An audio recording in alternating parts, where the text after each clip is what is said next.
Qu'est-ce qu'être la cible? Histoire par David Dees. Ah alors, vous n'avez pas oublié l'incident des chaussures empilées? J'ai joint la photo juste pour vous rafraîchir la mémoire. Comme vous le savez peut-être déjà, lorsque j'ai vécu en Suède, j'ai eu quelques graves incidents de harcèlement. Ma porte a été ouverte plusieurs fois, même après le changement des serrures. J'ai été suivie et mon vélo a été déverrouillé. Quelqu'un a été bouleversé avec les renseignements que j'ai divulgués et il m'envoie des voyous pour me montrer comment je suis vulnérable. C'est comme ça qu'ils gardent les gens tranquilles. Puis, il y a quelques mois, je marche dans ma cuisine. Quelqu'un était venu dans ma maison et empilé mes chaussures. Et ce sont des choses qui arrivent. Il ne laisse pas une note pour indiquer pourquoi je suis victime d'harcèlement. Et c'est à moi d'essayer de comprendre. Ensuite, un autre incident est survenu 2 semaines plus tard. J'avais acheté une carte postale 3 dimensions d'une tortue de mer. Elle était tout simplement fantastique, tellement réelle en regardant. J'ai été très fière de la voir. Je suis sortie de la ville et je l'ai mis sur mon comptoir de cuisine, pensant à obtenir un cadre pour elle. Quelques heures plus tard, je me rends compte qu'elle a disparu. Je sais que je l'avais mise ici. Comment pouvait-elle avoir disparu? J'ai fouillé dans la maison.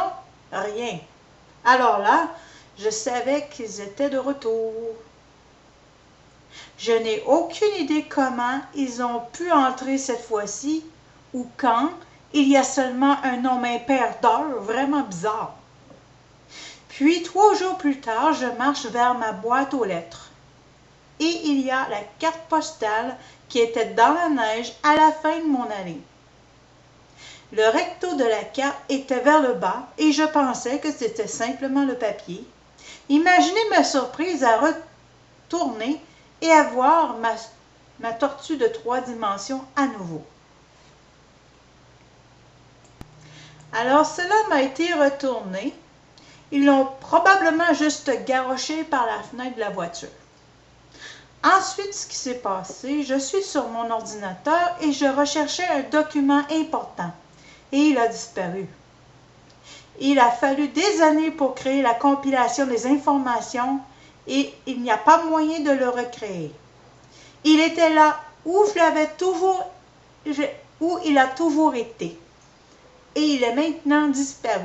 Je vais à l'arrière du disque dur, disparu de là également. Wow! J'ai donc contacté le support technique pour m'aider à comprendre comment ils ont pu aller dans mon ordinateur et trouver qu'il avait été piraté. Et donc, que j'avais une preuve physique que quelqu'un était venu. J'ai donc activé le pare-feu et les codes de sécurité du mieux que je pouvais. Mais je pense, qui est-ce que cela pourrait être? Je ne faisais pas de l'art pour attirer l'attention. Et il me semble que les harcèlements ont augmenté. C'est quelqu'un qui cherche à obtenir mon attention immédiate pour quelque chose. Soudain, j'ai réalisé qui c'était. Voici l'histoire. Il y a environ 3 ans, j'ai pris un très mystérieux client et on a commencé à produire une série de couvertures de livres avec une touche chrétienne. Son nom de plume était Solas. Et il ne va jamais me dire son nom réel ou rien à propos de lui. Finalement, il a écrit qu'il vivait dans une vanne. Quoi? Dans une vanne?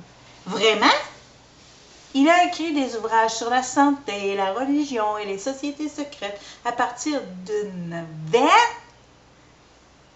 Ainsi, aussi bizarre que cela puisse sembler, j'ai acheté ça parce que je n'avais pas d'autres informations sur lui.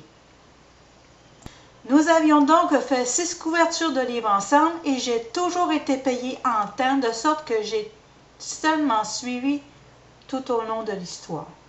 Sauf qu'il y a quelques mois, Jeff Rance m'a écrit et m'a dit qu'une femme a communiqué avec lui disant que ce Solas avait soutiré des milliers de dollars à une autre dame. J'ai donc pris contact avec elle et est également pris contact avec... Et après beaucoup de questions, je me suis rendu compte que c'était vrai. Il a ensuite admis qu'elle lui a donné de l'argent, mais qu'il ne s'agissait pas d'escroquerie. Il était facile de voir qu'il mentait. Je venais de terminer la 7e couverture du livre pour lui, qu'il m'avait déjà payé, mais je l'ai gardé jusqu'à ce qu'il ait remboursé la dame de l'argent qu'il avait soutiré d'elle par la fraude. Elle s'est avérée être une bonne détective. Elle a retrouvé son adresse IP et d'autres indices qui ont conduit tout droit à un homme de famille sur la côte Est qui était un ex-politicien et qui a travaillé de concert avec Henry Kissinger dans les années 70 et 80. Son véritable nom est Stephen Chris Sidness. Nous avons trouvé des photos de lui. J'ai donc envoyé les photos que nous avions trouvées de lui et lui ai demandé si c'était lui. Et j'ai dit qu'il fallait mieux me le révéler car j'allais assurément le découvrir de toute façon. Dans sa réponse, il a dit que ce serait le dernier courriel que j'allais recevoir de lui et que c'était une très mauvaise idée de ne pas lui envoyer l'art, que j'étais mieux de lui envoyer, que j'allais être envoyé à un camp de concentration. Puis il a disparu. Je n'ai pas vraiment eu peur, j'ai pensé qu'il était sur la côte Est. Puis l'incident des chaussures, puis la carte postale manquante, puis l'ordinateur piraté. Et il a surgi dans ma tête soudainement, et je pouvais voir l'urgence des harcèlements. J'ai donc préparé les œuvres d'art qu'il voulait et lui ai posté. Et tous les harcèlements ont cessé subitement. Je crois qu'il a tout simplement engagé certains professionnels sur la côte ouest pour commencer à me payer des visites. Et si je n'avais pas envoyé l'art en question, les choses auraient pu vraiment être très laides. J'ai attaché la photo en question. Il est ironique de constater que le titre de son livre est « Everything is a test ». Haha. Donc, je crois avoir résolu le mystère des chaussures empilées. C'est pas mal capoté d'avoir à passer par là, mais qu'est-ce que tu veux faire?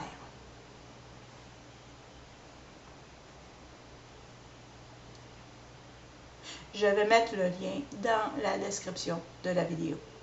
Merci pour ton écoute.